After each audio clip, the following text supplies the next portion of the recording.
Babylon, one of the most famous cities of the Bible.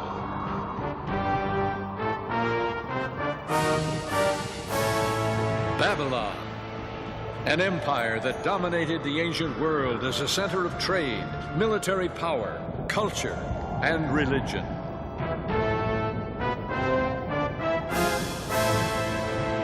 Babylon, the symbol of wealth and opulence, mystery and intrigue, decadence and corruption.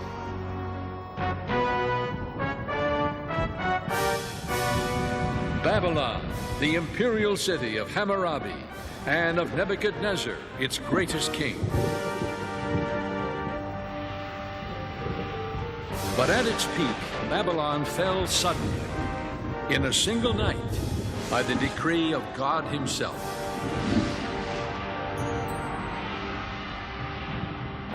That was over 2,500 years ago. Today, Babylon is rising again on the Mesopotamian plain. Its partial rebuilding has captured the attention of theologians, scholars, and teachers of Bible prophecy alike. To some, it signals the rise of the dreaded Babylon the Great, foretold in the book of Revelation.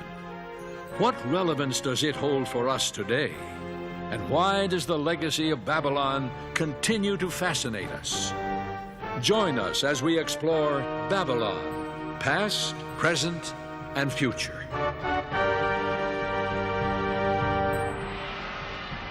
Hello, I'm Neil Earle. For years, as a minister and as a historian, I have been fascinated with the ancient Near East, especially as it relates to the Bible. You know, when we think of the places where the events of the Bible occurred, we usually think of Bethlehem, where Jesus was born, Nazareth, where he grew up, or perhaps Jerusalem, where he was crucified. But many famous events of the Bible took place in a land hundreds of miles from where Jesus lived, in a part of the world called Mesopotamia. Mesopotamia means the land between the rivers, the Tigris and the Euphrates. Today, much of ancient Mesopotamia lies within the borders of the modern country of Iraq. Mesopotamia is renowned as the cradle of civilization. Some of its cities date back to the very beginning of recorded history. Possibly the most famous of all is Babylon. Located on the banks of the Euphrates about 60 miles south of present-day Baghdad, Babylon has had a long and fascinating history. Today, most of ancient Babylon is nothing but crumbling ruins and broken remnants beneath the sands of time. So why this fascination with a long-gone empire and a decayed city? Well, there's a story here, an intriguing story, and it's told through the hundreds of historical and religious texts that have been uncovered by archaeology. This information, put together with the Bible, makes the story of ancient Babylon an important one for us today. Because in the Bible, Babylon is more than merely a place on the map. Babylon symbolizes an idea, a philosophy, a way of thinking opposed to God. That ideology, based on human reason, human pride and arrogance, often expressed as self-indulgent materialism, is still with us today. That attitude caused God to intervene in the affairs of ancient Babylon. As we'll see, the Bible writers chronicled and preserved the story of ancient Babylon to give us insight into our world today and far into the future. But before we consider what lies ahead, let's examine what history can reveal to us. For history holds the key to our future. Our story begins long before there was a city named Babylon. It begins with a group of travelers who made their way into the sun-baked plain of southern Mesopotamia over 2,000 years before the birth of Jesus. The Bible tells us these wanderers were descendants of the patriarch Noah and his family. In the decades following the Great Flood, they migrated southward along the valleys of the Tigris and Euphrates. The book of Genesis tells us that Noah's sons settled in the plain of Shinar. Shinar is the biblical name for the region later called Babylonia. Today it's known as southeastern Iraq. God had wanted Noah's sons to move out and fill the earth. Instead, they defiantly resolved to unite under their own authority. They said to each other, "Come, let us build ourselves a city with a tower that reaches to the heavens, so that we may make a name for ourselves and not be scattered over the face of the whole earth. According to the first century historian Flavius Josephus, the leader of these people was Nimrod, Noah's great-grandson. The Bible tells us Nimrod was a mighty warrior on the earth. Under his leadership, the people began to build a great tower. Nimrod wanted to excite people's awe and wonder. He wanted to build an empire.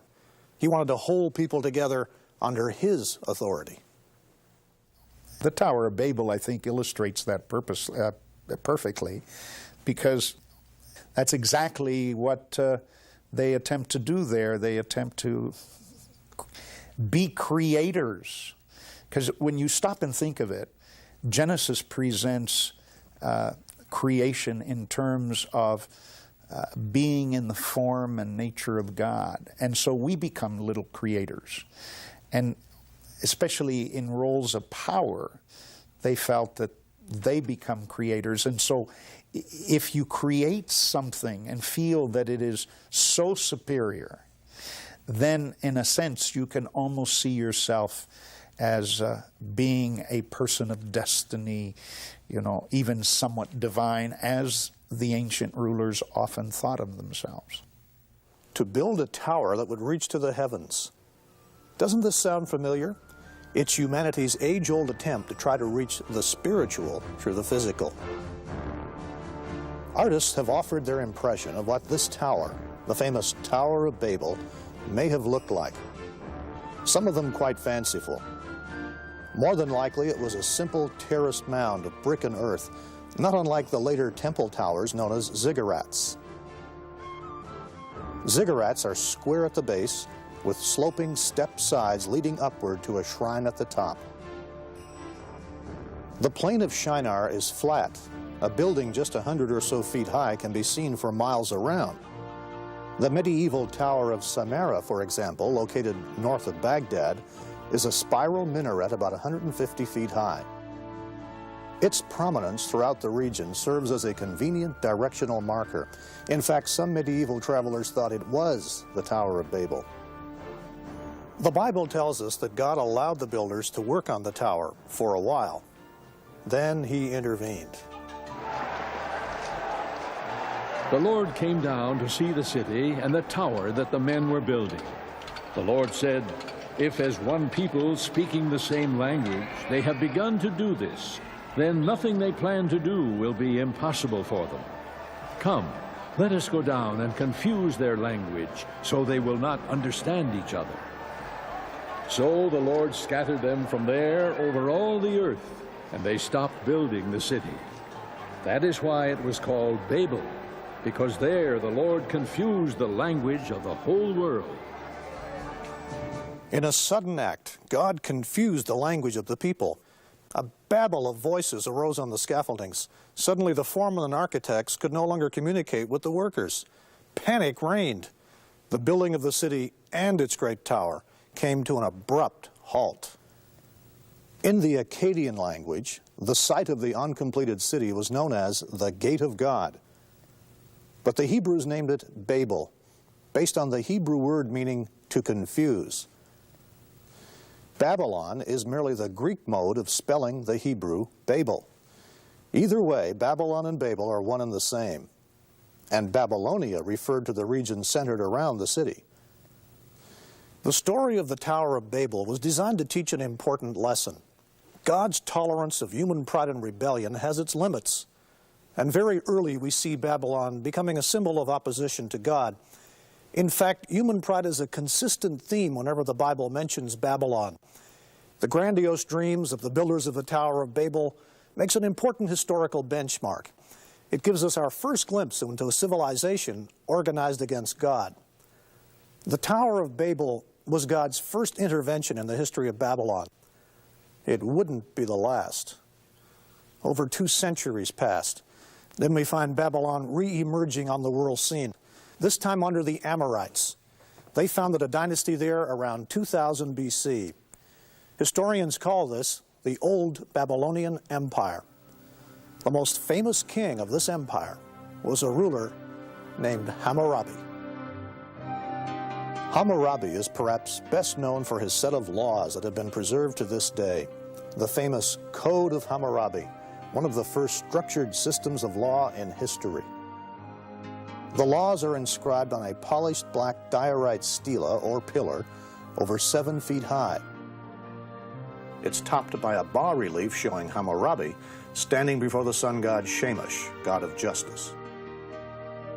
The stela carries more than 4,000 lines of cuneiform script in the Akkadian language, containing nearly 300 legal provisions.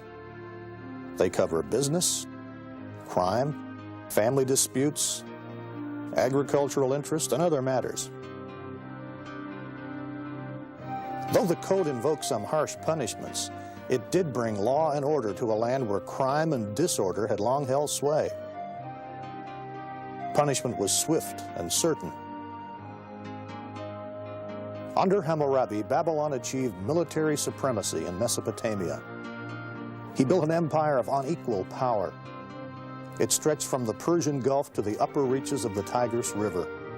Babylon became a leading literary and cultural center, the intellectual capital of Mesopotamia. Babylonian civilization was highly advanced. Mathematical and astronomical texts reveal, for example, that the ancient Babylonians developed the 60-minute hour and the 360-degree circle. Hammurabi extended Babylonian rule not only by conquest, but also by trade. Babylon stood at the crossroads of world commerce and communication. Caravans brought rare and exotic products from far and wide. Cloves, indigenous to the Moluccas or Spice Islands of faraway Indonesia, were among the many luxuries imported. The enticements of trade and commerce, blended with religion, as we'll see, have always been key to the success and dominance of the Babylonian system. Babylon, with its original name meaning Gate of God, was a prominent religious center, and it boasted some of the most striking temples of the ancient world. Like most ancient peoples, Babylonians worshipped many gods. Their religion centered around idolatry. They feared the forces of nature. In the barren deserts of Mesopotamia, the margin between survival and prosperity was a very thin one indeed. Too little or too much rain could wipe out a whole year's food supply. The Babylonians worshipped scores of different deities, looking to them for mercy and protection, conducting intricate and sometimes chilling rituals. The gods needed appeasing. In ancient times, whoever controlled the religion controlled the people. It was no wonder then that the Babylonians believed their king reigned as the earthly representative of the gods. They were among the first to fuse religion and politics into a totalitarian mindset. That mindset is carried on throughout history. Idolatry permeated every facet of ancient Near Eastern life. And the problem with this was that the ordinary person was almost completely cut off from the knowledge of the true God, the God of the Bible. This, we will see, is also the Babylonian pattern. Hammurabi's laws enabled the king to maintain strict control.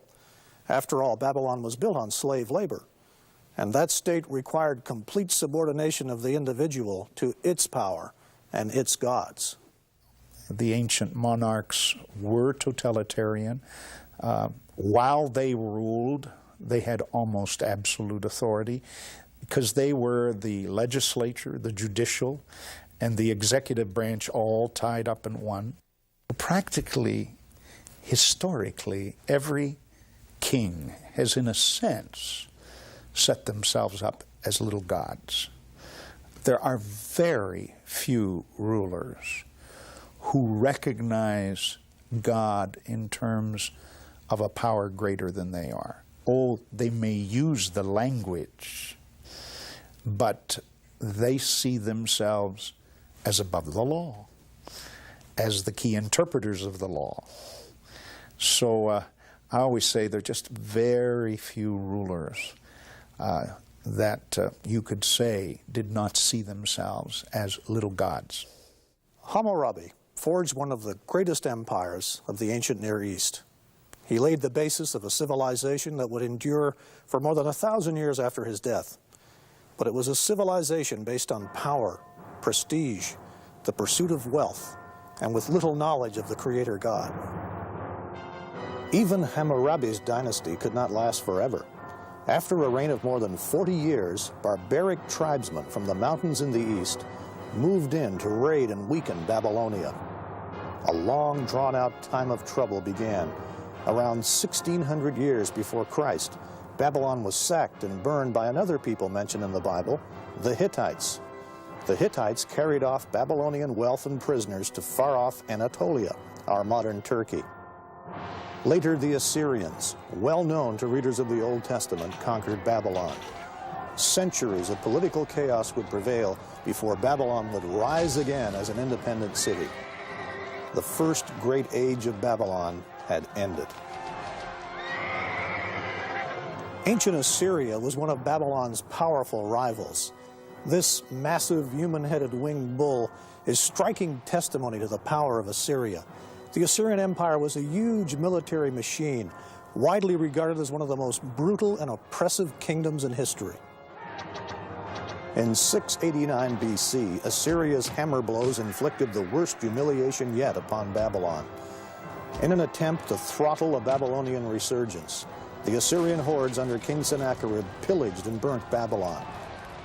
They threw its rubble into the Euphrates. The Assyrians flooded the city. Its very foundations were destroyed. Sennacherib boasted, "I made its destruction more complete than that by a flood, that in days to come the site of the city and its temples and gods might not be remembered. I completely blotted it out with floods of water and made it like a meadow." Sennacherib left Babylon thinking he had dealt the death blow. He was painfully mistaken. Babylon does not go down easily. She would rise again to claim her revenge. And that's precisely what happened. The site of Babylon was eventually occupied and rebuilt by the Chaldeans. It was the Chaldeans who finally humbled proud Assyria. It was in the year 612 BC when the Chaldeans stormed the walls of Nineveh, Assyria's capital city. Nineveh fell. It was utterly destroyed. Today, the ruins of Nineveh attest to the near-total destruction of that ancient city. So complete was Nineveh's disappearance that it wasn't rediscovered until just 150 years ago. Assyria's power was broken, but under the Chaldeans, Babylon was back with a vengeance. And here is a major clue to biblical history and prophecy. Babylon, this great city, this great symbolic nemesis of God, emerges repeatedly from the abyss of destruction. She reappears again and again on the stage of history, powerfully influencing the course of civilization. The Assyrian collapse left a vacuum which both Egypt and Babylon sought to fill. 1,000 years after the golden age of Hammurabi, Babylon at last had a chance to regain the prominence and prestige that had once been hers. It was the summer of 605 BC.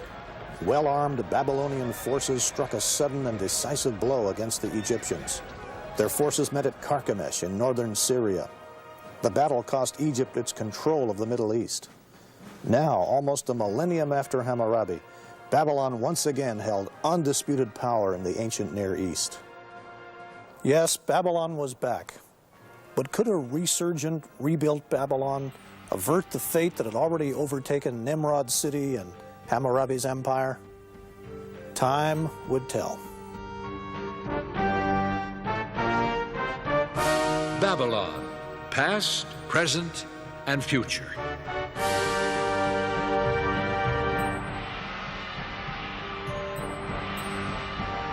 The Egyptian army of Pharaoh Necho II clashed with Babylon in 605 BC at Carchemish on the Euphrates River. The fighting was fierce. Egyptian losses were staggering. The battle cost Egypt control of the Middle East. The general who routed the Egyptians was the 25-year-old crown prince of Babylon. He would later become Babylon's greatest king, the legendary Nebuchadnezzar.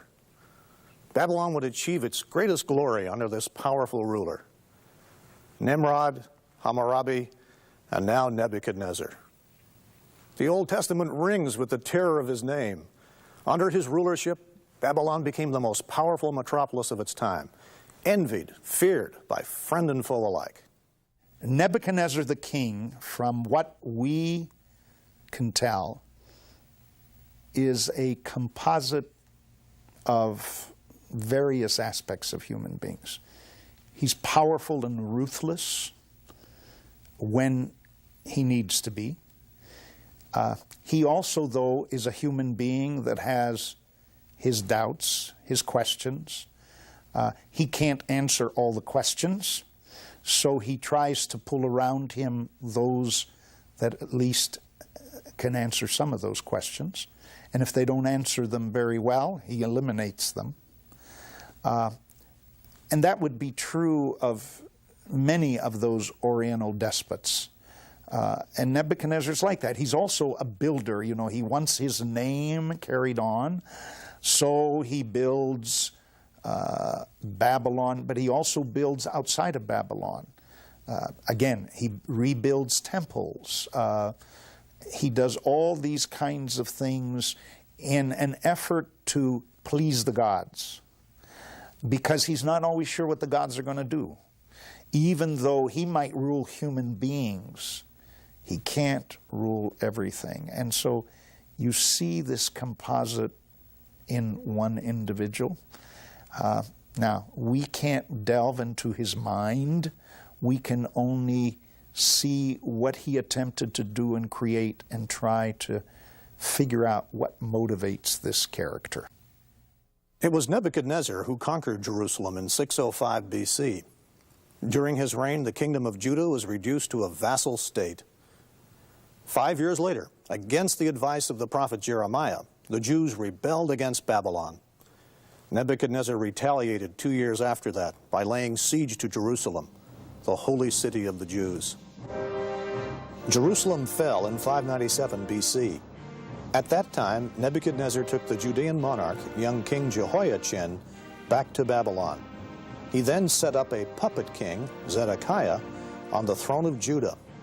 All of this is mentioned by the biblical writers, and interestingly enough, some of these very details are confirmed by inscriptions found in the ruins of Babylon itself. This clay tablet from the British Museum, called the Nebuchadnezzar Chronicle, was translated in 1956. It records the Babylonian defeat of the Egyptians at Carchemish in 605. It tells us about Nebuchadnezzar coming to power. It mentions the capture of Jerusalem and the appointment of Zedekiah as puppet king in Judah. This is striking confirmation of some of the most famous events in biblical history. But a decade later, Judah was to rebel for the last time. Jerusalem's puppet king, Zedekiah, plotted with the Egyptians. Nebuchadnezzar responded with a final devastating attack. For 18 months, the city was besieged. Finally, in the summer of 587 BC, Nebuchadnezzar captured and this time destroyed Jerusalem and its temple. He plundered its treasures and carried off most of Judah's remaining population to Babylon.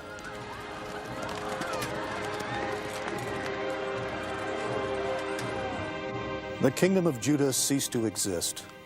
The Jews became a people of exile. A poignant record of all of this is found in Psalm 137. This beautiful song expresses the extreme sadness of the Jewish captives, crying out for their homeland. By the rivers of Babylon, we sat down and wept when we remembered Zion.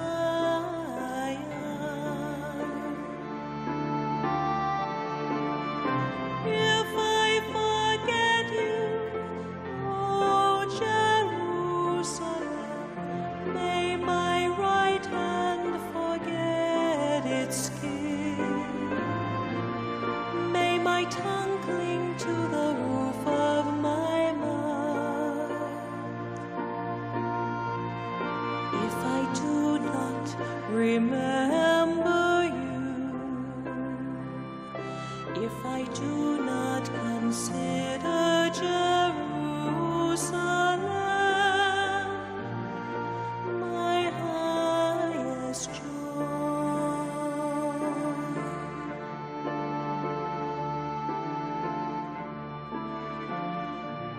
Babylon was at the height of her glory when the Jewish exiles came streaming in.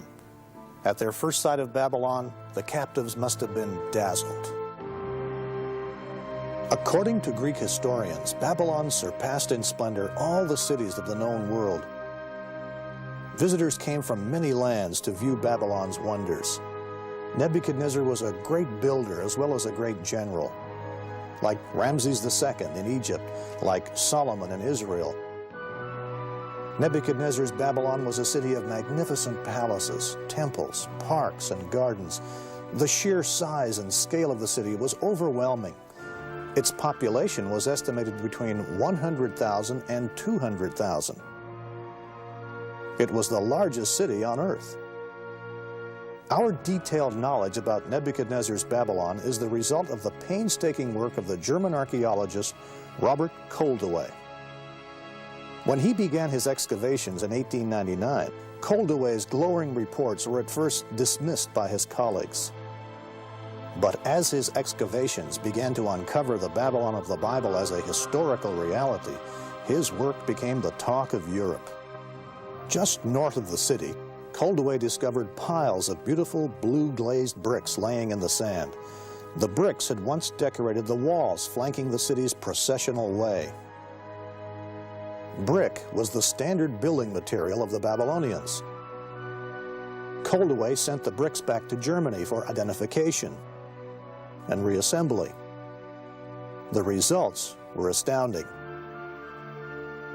Here in the Pergamon Museum in Berlin are the actual bricks of Nebuchadnezzar's time reassembled. These magnificent lions, for example, were a symbol of the goddess Ishtar, one of Babylon's major deities. There were 120 of these flanking the approaches to the massive Ishtar Gate. This is what the processional way looks like at Babylon today.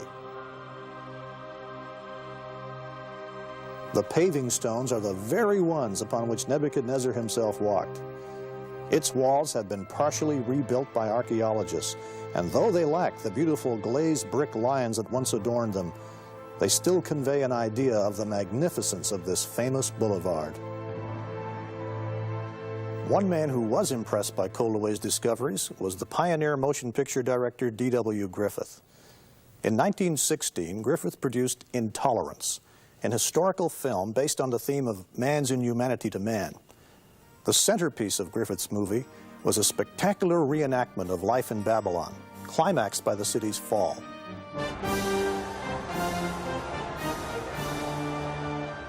In the film, Griffith magically brought to the silver screen the magnificence and grandeur of Nebuchadnezzar's Babylon, a city that had been buried for some 25 centuries.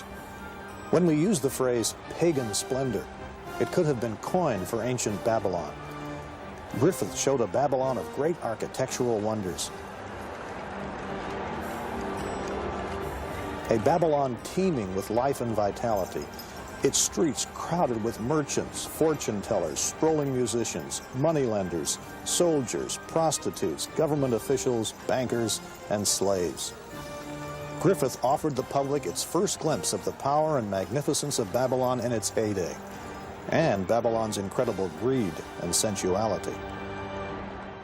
Nebuchadnezzar's Babylon would dwarf even many of our modern cities in size and splendor. Let's try to grasp its immense scale. Babylon was roughly square in shape. Divided in half by the Euphrates River, the city was built with precision. Its broad, straight streets crossed one another at right angles, like most cities today. Babylon was enclosed by a double defensive wall circled by a moat. It was the most solidly protected city in the ancient world. According to one ancient source, Babylon's walls were over 300 feet high and 85 feet thick. There was enough space on top to enable a 4-horse chariot to turn completely around.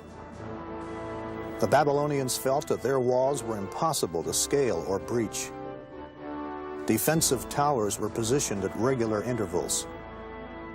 But Babylon's walls were only the beginning of its wonders. The processional way was the main north-south avenue of the city. It was over 70 feet wide, paved with stone and flanked by carved lions. The magnificent processional way led northward to the great temple dedicated to the god Marduk. It was the most impressive street in the ancient world. This is the Ishtar Gate, magnificent and imposing.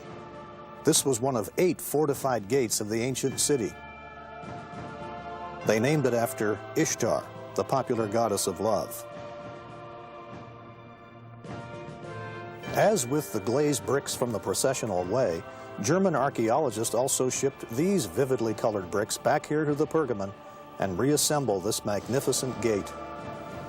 The Ishtar Gate was renowned throughout the world, a symbol of Babylon's unrivaled power and might. Through it passed the victorious armies of mighty Babylon as they returned home from distant conquest. The actual Ishtar Gate is in Berlin. Tourists at Babylon can view a half-size replica at the entrance to the site. This was built by the Iraqi government. Not far from the Ishtar Gate, Nebuchadnezzar built a magnificent palace. This palace contained 5 great courtyards surrounded by many apartments and suites. Nebuchadnezzar's throne room lay directly to the south of the central courtyard. Proud Nebuchadnezzar called his palace the marvel of mankind, the center of the land, the shining residence, the dwelling of majesty. This modern reconstruction gives us some idea of what the palace looked like in Nebuchadnezzar's day. Modern bricks stamped with the name Saddam Hussein sit atop the ancient bricks bearing the stamp of King Nebuchadnezzar. The new bricks substitute for the broken and pilfered bricks that once formed the upper courses of the ancient palace. With a little imagination, you can step back in time and enter the palace. Travel through the main entrance, cross the eastern courtyard into a second court, and then on into the large central courtyard. This central courtyard, under reconstruction, is an open area measuring 200 feet by 180 feet. Here, 25 centuries ago, walked visiting dignitaries, foreign ambassadors, court officials, slaves, and exiles. Just to the south of the central courtyard is Nebuchadnezzar's grand throne room. Let's have a look inside. The throne room measures 170 feet by 56 feet. It compares in size with the famous Hall of Mirrors at Versailles in France. Upon this dais, partly recessed into the wall, stood the throne of Nebuchadnezzar himself. In Berlin's Pergamon Museum is a reconstruction of a glazed brick frieze from the walls of the throne room. It gives us a taste of the magnificence of the architecture and decorations of the royal palace in its heyday. What a place this must have been. The effect must have been overwhelming. And that was precisely the point. Nebuchadnezzar's public works were designed to imprint the glory of Babylon and its gods on everyone's mind. Just to the west of the palace along the Euphrates River lay the famous Hanging Gardens of Babylon, one of the 7 wonders of the ancient world. It's said that Nebuchadnezzar built the hanging, actually terraced gardens to please a favorite wife. This young queen, unused to the flat, hot Mesopotamian plain, longed for the cool mountains and forests of her native land. Until recently, many archaeologists believed that the Hanging Gardens had been situated near the Ishtar Gate. It was there, at the northeast corner of the palace, near the Ishtar Gate, that Professor Koldewey had discovered an unusual structure. It was an underground crypt consisting of a series of 14 arched vaults. Nearby was a unique well with 3 shafts. He and later archaeologists concluded that the vaults were constructed to support some enormous weight, possibly the foundations of the Hanging Gardens. But today, many archaeologists believe the vaulted chambers served as a warehouse and administrative complex, because they found ration lists for Jewish exiles. The gardens then would have been more logically situated at the other end of the palace, nearer the river. Imagine what it must have been like. Babylon was at its zenith. Her towering walls were emblazoned with the colorful symbols of a great empire. Yes, Babylon was impressive, but it was also notorious for decadence, and sensuality. Cut off from the true God, addicted to commerce and idolatry, Babylon's moral decadence and corruption plummeted to such a level that Babylon became known as the cesspool of vice. That was quite a distinction, especially in the generally licentious climate of the ancient Near East. Once again, we see Babylon as a symbol of all that is opposite to the way of God. Obsessed with their evil pleasures and filled with pride over their great achievements, the people of Babylon, like their king, drifted inexorably toward a day of reckoning. It's easy to see how people could have been seduced by the wealth, power, and open sensuality of Nebuchadnezzar's Babylon. Through Babylon's wealth and commercial enticements, the people of the ancient Near East were seduced into serving the gods of Babylon, Marduk and Ishtar. As we'll see later, the Babylon, as described in the book of Revelation, is also an enticing mixture of idolatry and commercial power.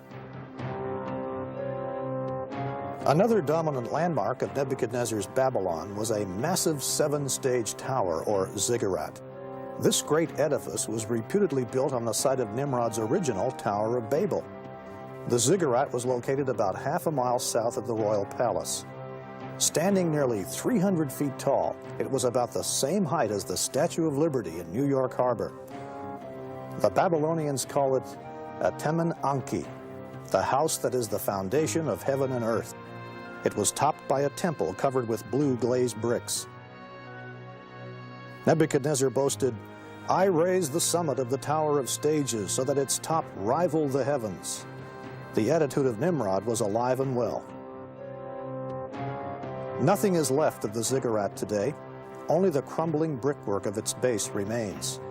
The tower was long ago quarried for its bricks and is now simply a hole in the ground. Opposite the ziggurat stood a huge temple, the Temple of Marduk. It housed the great statue of Marduk, said to have been made of 22 tons of gold. He was commonly called Bel, meaning Lord. From Marduk's shrine, Nebuchadnezzar spread the knowledge of Bel throughout the ancient Near East.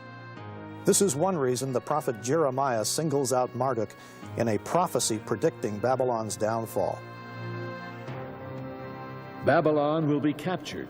Bel will be put to shame. Marduk filled with terror.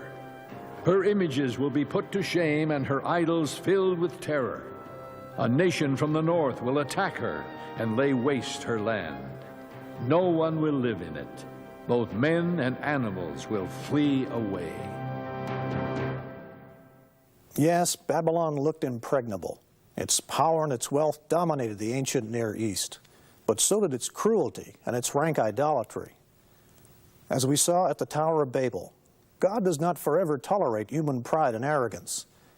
In his mercy, God tried to warn Nebuchadnezzar. Nebuchadnezzar began having troubling dreams, but they were dreams of warning from the Creator God himself. Nebuchadnezzar did not know what was happening. Neither did anyone in his court, except one, a young Jewish captive, a man of God named Daniel. Babylon, past, present, and future.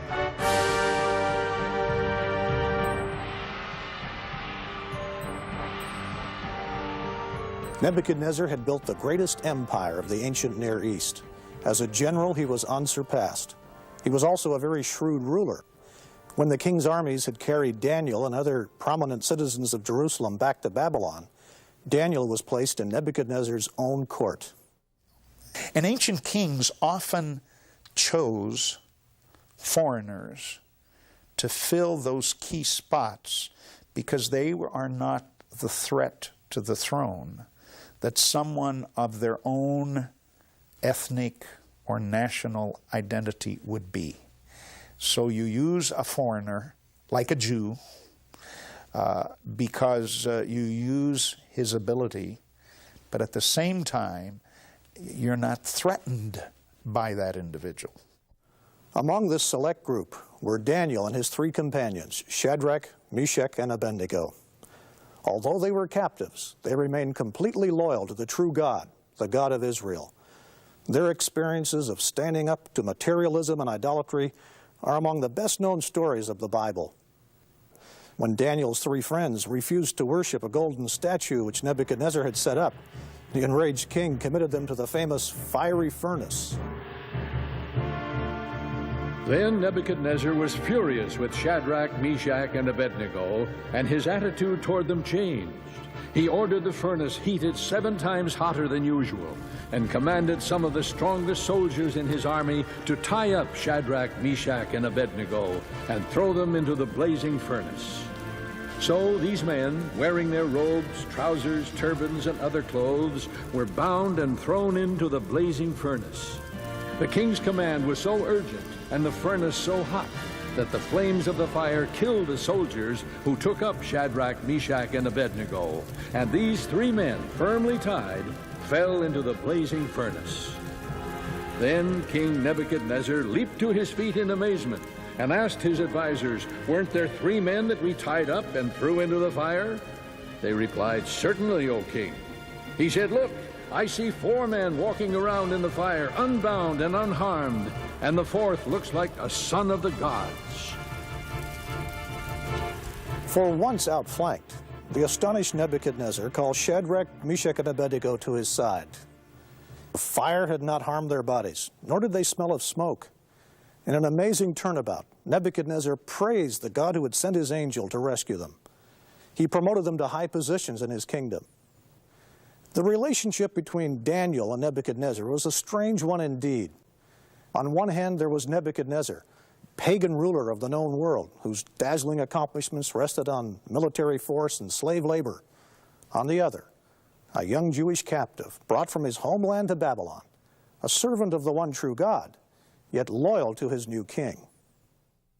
Nebuchadnezzar is presented as being, at least in the book of Daniel, somewhat sympathetic to the God of Israel and the God of Daniel. But to call Nebuchadnezzar someone who has placed his faith in the God of Israel and Daniel, I would say no. These ancient kings were great politicians, and they made decisions on that which was based, they felt, in terms of their own favor. It was while Daniel was captive in Babylon that he and the king began having disturbing dreams and visions. God was giving them both insight into the future. The 2nd chapter of the book of Daniel records one particularly disturbing dream of Nebuchadnezzar. Daniel describes it. "You, O king, were watching, and behold, a great image. This great image, whose splendor was excellent, stood before you, and its form was awesome. This image's head was of fine gold, its chest and arms of silver, its belly and thighs of bronze, its legs of iron, its feet partly of iron and partly of clay. You watched while a stone was cut out without hands, which struck the image on its feet of iron and clay and broke them in pieces. Then the wind carried them away, and the stone that struck the image became a great mountain and filled the whole earth." No wonder this dream troubled Nebuchadnezzar. Daniel told the king both what he had seen and gave him an interpretation, a revelation from God himself. The head of gold was Nebuchadnezzar's empire. The silver, bronze, and part iron, part clay portions of the statue represented successive kingdoms. Each was inferior to the one before. The stone symbolized the ever-ruling kingdom of God, the unseen God who determines the fate of all kingdoms, including Nebuchadnezzar's. When Nebuchadnezzar heard this interpretation, he fell on his face before Daniel. Once again, he praised the God of Israel. But the old arrogance soon reasserted itself. The book of Daniel portrays Nebuchadnezzar in the mold of many dictators we've seen strut across the stage of history. He was filled with pride and given to fits of rage. He controlled a great empire, but he couldn't control himself. Daniel warned Nebuchadnezzar that the God who controlled all the kingdoms of the earth would humble him if he didn't change his ways. The warnings fell on deaf ears. Instead of giving God the glory, Nebuchadnezzar saw himself as the source of greatness. The book of Daniel describes how God humbled this proud king, and how God taught him there was a kingdom far more powerful than Babylon, a spiritual kingdom, the kingdom of God.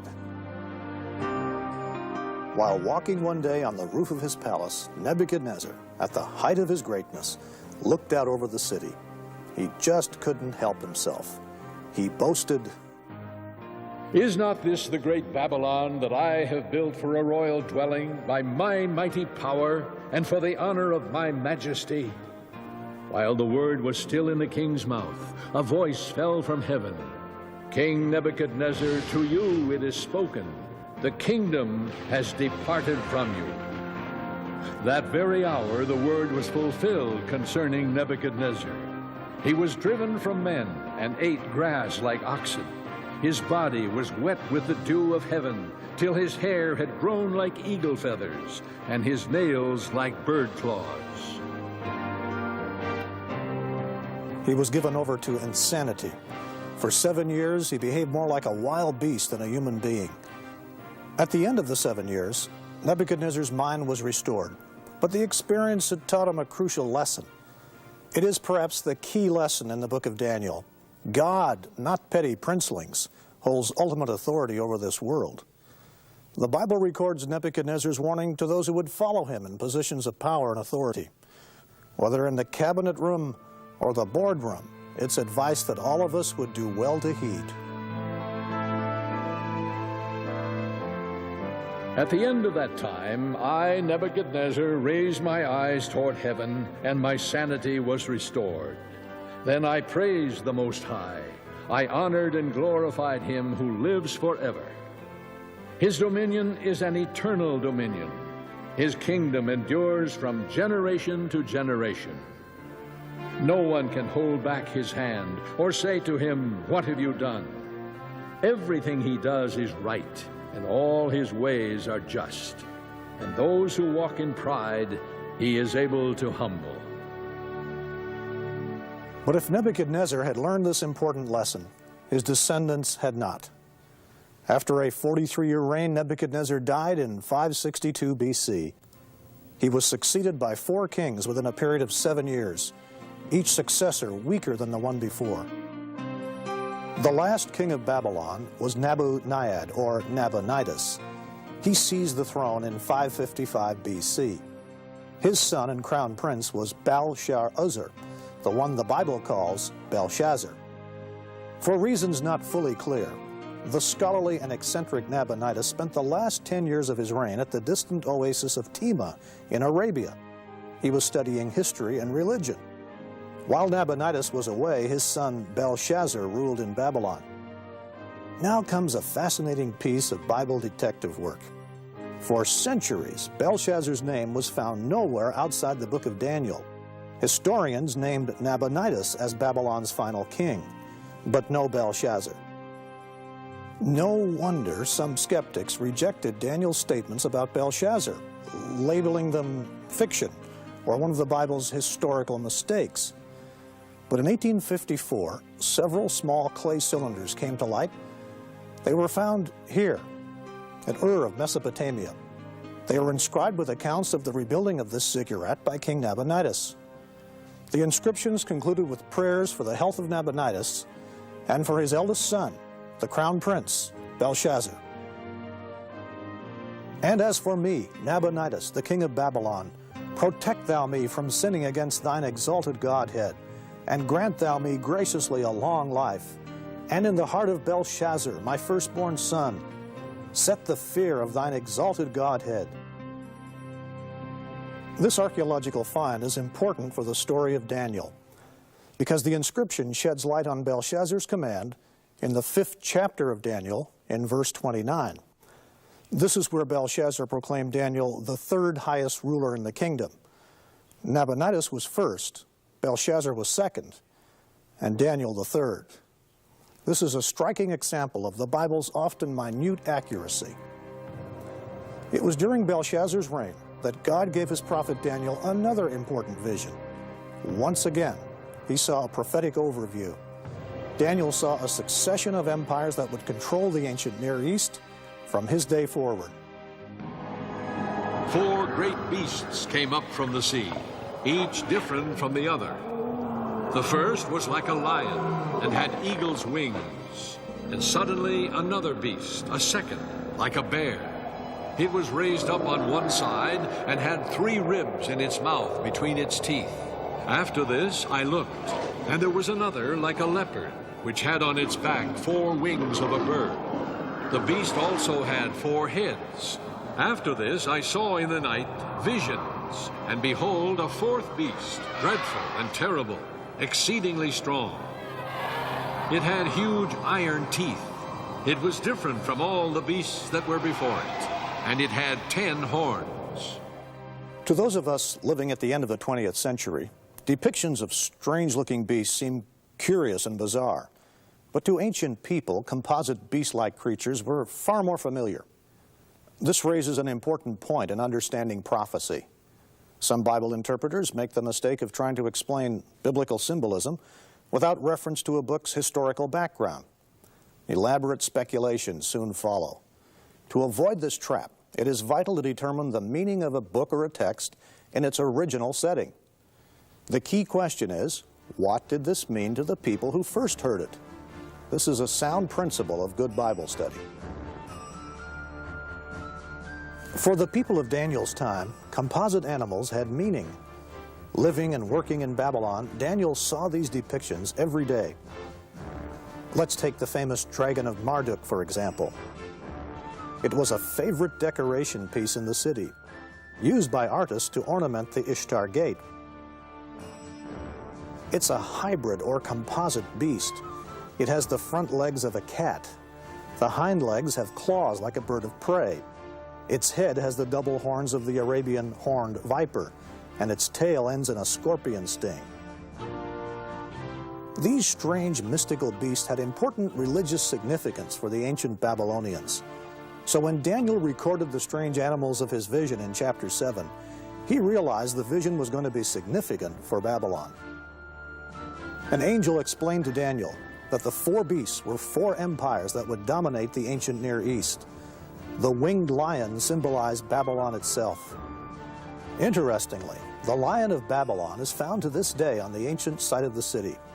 In 1176 AD, local villagers in Iraq discovered this monumental basalt lion. It confirms the lion was the symbol of the goddess Ishtar and of Babylon itself.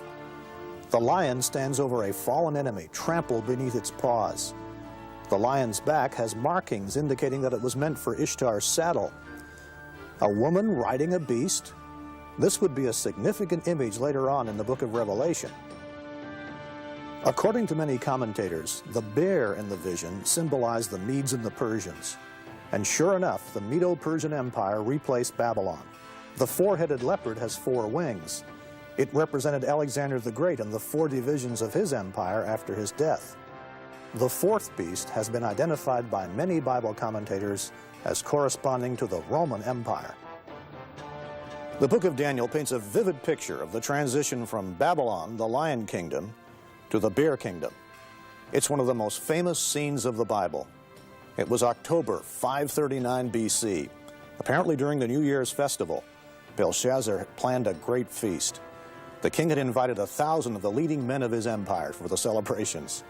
Little did they realize what was going to happen. What made this great banquet so unusual was that it took place while the Persians were besieging Babylon. Yet Belshazzar's faith rested in the mighty walls of the city. That fatal overconfidence would be his undoing. It was during the banquet, in a great show of arrogance in the face of God, that Belshazzar ordered wine to be served.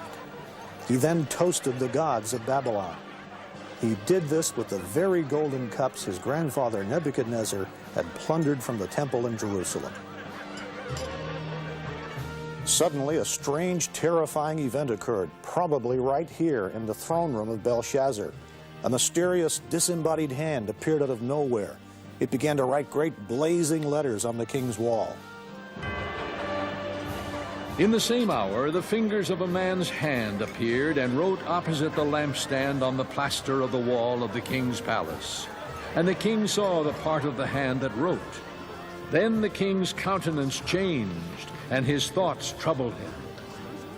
Now all the king's wise men came, but they could not read the writing, or make known to the king its interpretation. Then Daniel was brought in before the king, and said, I will read the writing to the king, and make known to him the interpretation. And this is the inscription that was written, Mene, Mene, Tekel, Parsin. This is the interpretation of each word. Mene, God has numbered your kingdom and finished it. Tekel, you have been weighed in the balances and found wanting. Perez, your kingdom has been divided and given to the Medes and Persians. Taken literally, the words Mene, Tekel, and Perez were the names of common Babylonian weights. Before coins were invented, business was conducted using metal ingots as currency. They had to be weighed in a balance against accurate measures, like this 2 mina lion weight, to test their worth. Daniel's interpretation of the writing on the wall played on the root meaning, Mene, which means numbered, Tekel, which means weighed, and Parsin, divided. Babylon's time had run out. As the Bible tells the story, on that very night, while the ominous writing glowed upon the wall, the armies of Cyrus the Great were already entering the city. Babylon's mighty walls and massive fortifications could not prevent its downfall, a downfall decreed by God. The prophet Isaiah gives us some background to King Cyrus and his part in the fall of Babylon. This is what the Lord says to his anointed, to Cyrus, whose right hand I take hold of, to subdue nations before him, and to strip kings of their armor, to open doors before him, so that gates will not be shut. I will go before you and will level the mountains. I will break down gates of bronze and cut through bars of iron. I will give you the treasures of darkness, riches stored in secret places, so that you may know that I am the Lord, the God of Israel, who summons you by name. This scripture hints at the remarkable way Cyrus was able to capture Babylon. With its massive walls, Babylon seemed impregnable. But unknown to the Babylonians, Cyrus had devised an ingenious plan. The Bible doesn't give the specifics, but it's described in great detail by the ancient historians Herodotus and Xenophon. While Belshazzar feasted, Persian troops were busy upstream, diverting the course of the Euphrates River. The river normally flowed under the massive gates and through the city. So the Persians dug a channel. This redirected the river into an old lake bed. The Euphrates began to lower, permitting the Persians to wade under the gates and into Babylon under cover of darkness. Reports tell us that Cyrus placed a spy in the city. That very night, he unlocked the gates of the inner wall. Through these gates, Cyrus's army poured into the city. The Babylonians were completely surprised. Babylon was so large that when the outer parts were invaded, those living in the center of the city were unaware of the attack. Belshazzar and his guests continued their idolatrous defiance of God until it was too late. As the book of Daniel tells us, that very night, Belshazzar, king of the Babylonians, was slain. The greatest city of the ancient world had fallen. The head of gold, which we saw in Daniel 2, had been replaced by the chest and arms of silver, the lion by the bear. Babylon was the economic colossus of the ancient world, but it had become a byword for moral decadence and corruption.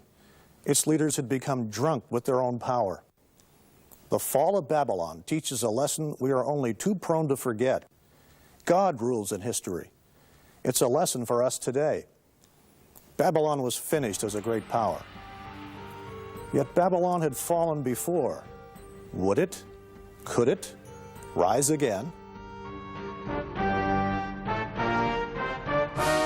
Babylon, past, present, and future.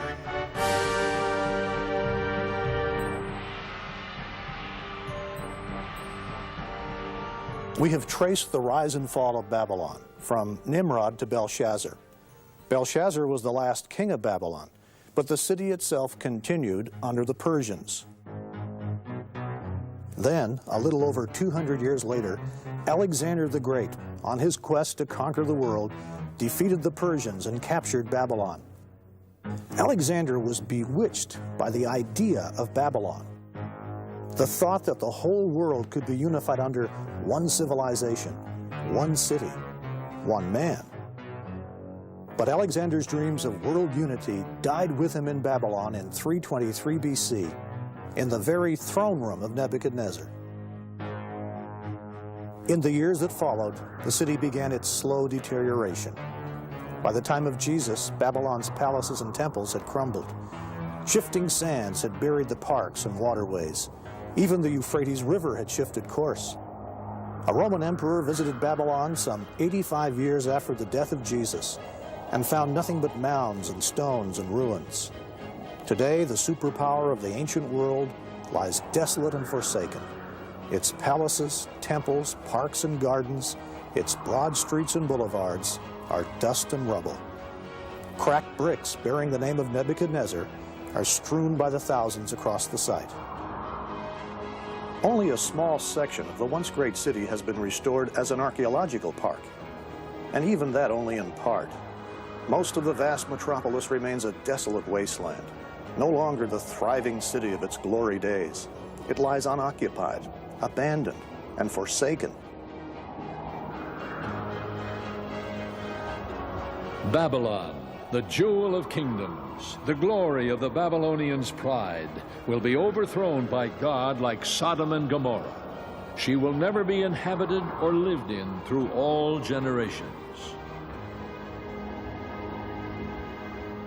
The handwriting on the wall had marked the end of Babylon as a thriving city, but it was not the end of Babylon as an idea.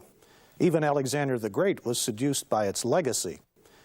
And when we get to the New Testament, we find that Babylon becomes more than merely a geographical location. Babylon symbolizes an ideology, an attitude, the epitome of a civilization organized in opposition to God. I would describe Babylon as being a city that symbolizes in Scripture that which is the height of human power, and how it rules, conquers, and so on, all the way down through history. But ultimately, how its rulers were corrupt, and it kind of gets what it deserves in the course of human history because those who ruled it thought of themselves as little gods. Here's the point. In all ages, the people of God have lived in the midst of a spiritual Babylon, a godless world. In such a world in pursuit of the physical, the material, the profit motive, little thought has been given to the spiritual realm, to the kingdom of God. This is, as we've seen, the Babylonian pattern. And in that sense, Babylon is with us now. When the New Testament wants to picture evil and defiance of God reaching ultimate fulfillment, it uses a phrase we can now well relate to, Babylon the Great. That phrase is found in the last book of the Bible, the mysterious Apocalypse, or Book of Revelation. The Book of Revelation is written around a remarkable vision from God, given to a man named John. His vision is often considered one of the most difficult parts of the Bible to understand. It's filled with strange images, sights, and sounds. And one of the most well-known are the mysterious four horsemen. We generally call the book of Revelation an example of apocalyptic literature. And by that we mean there is a kind of literature in the first century. It also exists prior to and after the first century, but it's common in the first century, which has certain features, and many of these can be found in the book of Revelation. Some of them include visions. In other words, someone will have a vision and record what was seen, and the vision can either be a vision of what is going on in heaven or a vision of the future, or sometimes both. Sometimes there are journeys to heaven in this kind of literature. Someone is transported to heaven to see this. It's not simply a vision on earth, but there's actually a journey made. A couple of the other features that would be typical of apocalyptic literature include a lot of symbolism, and symbolism could be one of several kinds. There are, for example, many animals, both natural, a ram or some sort of sheep or goat, which will figure in this literature, as well as fantastic animals with strange heads and wings and almost bizarre sorts of creatures. Colors are very important in the book of Revelation. There are white robes, there is red blood, there is gold, so that you get the sense of quite a visual. There's a very dramatic sense, but the colors are symbolic. Numbers are also important in apocalyptic literature. So symbolism is an important feature of apocalyptic literature. It's really difficult to understand the book of Revelation if you do not have some kind of background in the various Old Testament books, because of the symbolism there is drawn right out of the Old Testament books. And the context, of course, in the book of Revelation from the time of the writer is future, for the most part. Some of it is historical, but some of it is future. And he uses the symbolism, very much so, to talk about the future of time and the future of people and what's going to happen. Apocalyptic writers looked forward to the time when God would decisively intervene in history. John, in the book of Revelation, was living in a time of persecution. Christians were being killed by the Roman state. The majority view is that Babylon the Great is a symbol, a name for the Roman Empire, and that if you think of this book as written sometime in the 1st century, almost anywhere Christians were living, they were living in a reality dominated by Rome, ruled by Rome, controlled by Rome, and therefore it's very natural that the world power would be symbolized with a symbol that comes from Israel's own past, namely Babylon the Great. In the Old Testament, Babylon is an actual country that carries off the people of Israel into captivity. And I think the author of the book of Revelation then reapplies that symbol as a warning to Christians to say that Rome today can offer the same kind of threat, maybe not a physical captivity, but can indeed be a real danger to the people of God. So there is a sort of recurring or timeless nature to that symbol. The attitude of Babylon the Great is timeless and pervasive. It's an attitude of opposition to God and to the teachings of Jesus Christ. The attitude is insidious because wealth and prosperity look so good on the outside. This is why the references to Babylon the Great in chapters 17 and 18 of the book of Revelation have such meaning for us today. I saw a woman sitting on a scarlet beast that was covered with blasphemous names and had 7 heads and 10 horns. The woman was dressed in purple and scarlet and was glittering with gold, precious stones, and pearls. This title was written on her forehead: Mystery, Babylon the Great, the mother of prostitutes and of the abominations of the earth. Then the angel said to me, "The woman you saw is the great city that rules over the kings of the earth." Here we have all the vivid imagery of apocalyptic writing. It's a future time. There's the woman, the beast, the vibrant colors and the symbolism of a harlot. The Bible has a lot to say about harlotry. God uses it to show how individuals and nations can be seduced from allegiance to Him. In the Old Testament, harlotry is usually an imagery for idolatry. That is to say, the people commit harlotry. God's people commits harlotry when it is unfaithful to God, when it pursues idol worship. And now the church is faced with the same kind of threat, to abandon its true worship of God for other sorts of idols. Well, a harlot is an image of a seductress, someone who, as I said, is enticing them, alluring them to follow this way and to give up their loyalties to what they know to be the true God. The Bible uses the symbol of harlotry in a couple of different ways. Harlotry is worshiping false gods. But as New Testament scholar George Eldon Ladd explains, harlotry also means the prostitution of everything for commercial gain. The metaphor of harlotry is also used by the prophets of the heathen nations. Tyre is a city who will play the harlot with all the kingdoms of the world upon the face of the earth. The idea here is not one of spiritual faithlessness, but of the prostitution of everything to commercial gain. Nineveh is also described as a harlot because of the way she enticed weaker nations by her display of power and splendor, only to scorn and enslave them. Ladd says of Revelation chapter 17, "Here the harlot is Babylon, the symbol of human civilization with all its pomp and circumstance organized in opposition to God, the city which has dominion over the kings of the earth."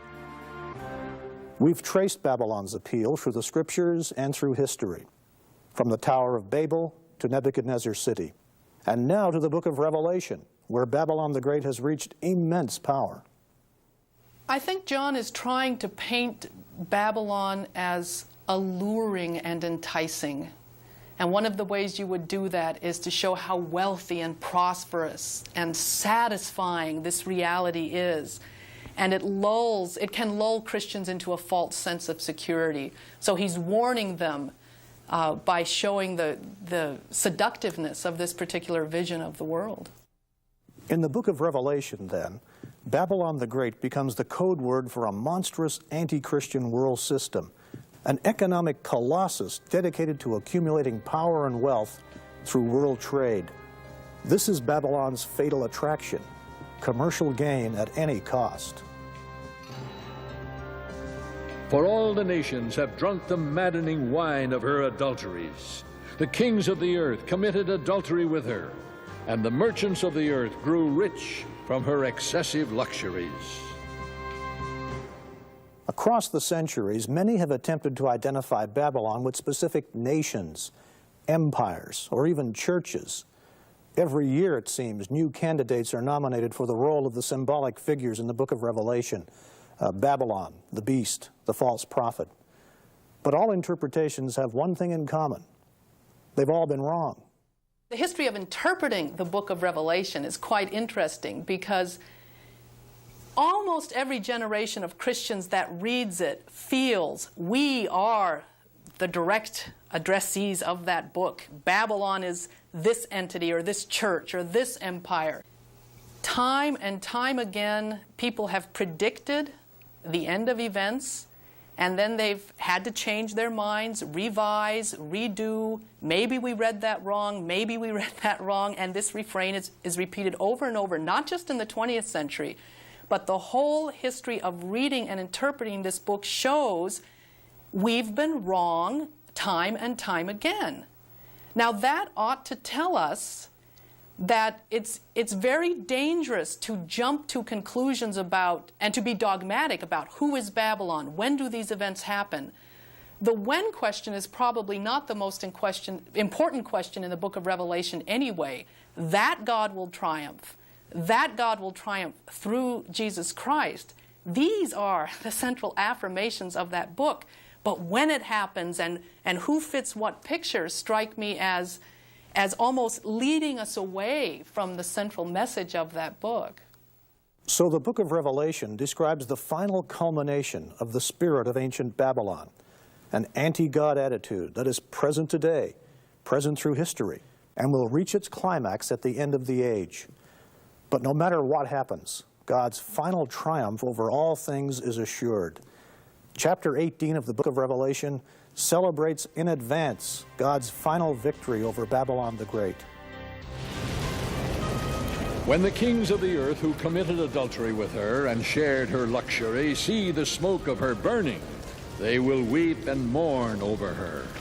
Terrified at her torment, they will stand far off and cry, "Woe, woe, O great city, O Babylon, city of power! In 1 hour your doom has come." The merchants of the earth will weep and mourn over her because no one buys their cargoes anymore. The merchants who sold these things and gained their wealth from her will stand far off, terrified at her torment. They will weep and mourn and cry out. Then a mighty angel picked up a boulder the size of a large millstone and threw it into the sea and said, "With such violence the great city of Babylon will be thrown down, never to be found again." Yes, the story of Babylon is a sobering one. That old city buried beneath the Mesopotamian plain has become the symbol of a society given over to greed, a society moving farther and farther away from the knowledge of God. Does this sound familiar? John is describing a world very much like ours today. Merchants in the ancient Near East grew rich by the exploitation of pleasure.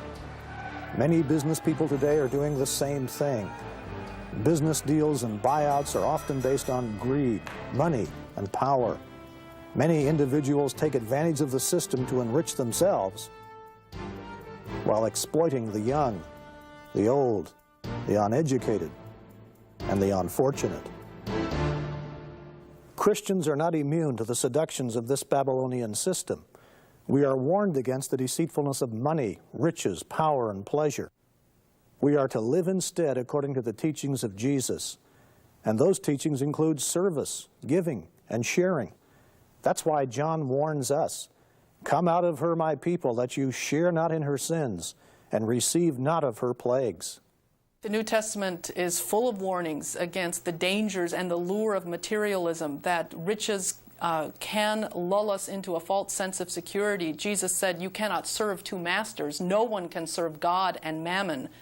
And then in the book of Revelation, of course, the Babylon is portrayed as extremely wealthy, and there it is, God or mammon. So it's all part of the picture, part of the trappings, and probably the materialistic note is part of that as well. In the time sequence of the book of Revelation, Babylon is destroyed. But the good news is, this is not the end of the world. Not at all. In John's vision, it's the beginning of the rule of the saints under Jesus Christ. So the apocalypse offers hope. It's a vision of victory, the victory of Jesus over all who oppose the kingdom of God. To say that the book of Revelation is a vision of the victory of Jesus Christ is actually a pretty good summary. If you think of the standpoint of both the first century Christians and of us today, it's a true statement in two ways. One, you look back to the victory of Jesus on the cross, what we talk about, Jesus' victory over the powers of sin and death. And it's precisely that victory which guarantees the future victory and gives hope for the future. So, yes, a final victory of Christ is a good way to summarize that book, but you have to always remember that's already guaranteed and begun in what God has done in Christ on the cross. Our story has taken us from Nimrod to Nebuchadnezzar to now, and on into the future. We have seen the legacy of Babylon. It's been a familiar pattern we've seen woven across history. And the attitude of Babylon is with us today. So we are challenged. What kingdom will we serve? The kingdom of God or Babylon? God or Mammon? Babylon the Great represents the epitome of human power apart from God. But the kingdom of God is far more powerful. Our calling is to serve that kingdom and its king, Jesus Christ. Ultimately, his is the only kingdom that will endure. The power and the glory are Christ's alone. That is the lesson that even Babylon the Great will be forced to learn.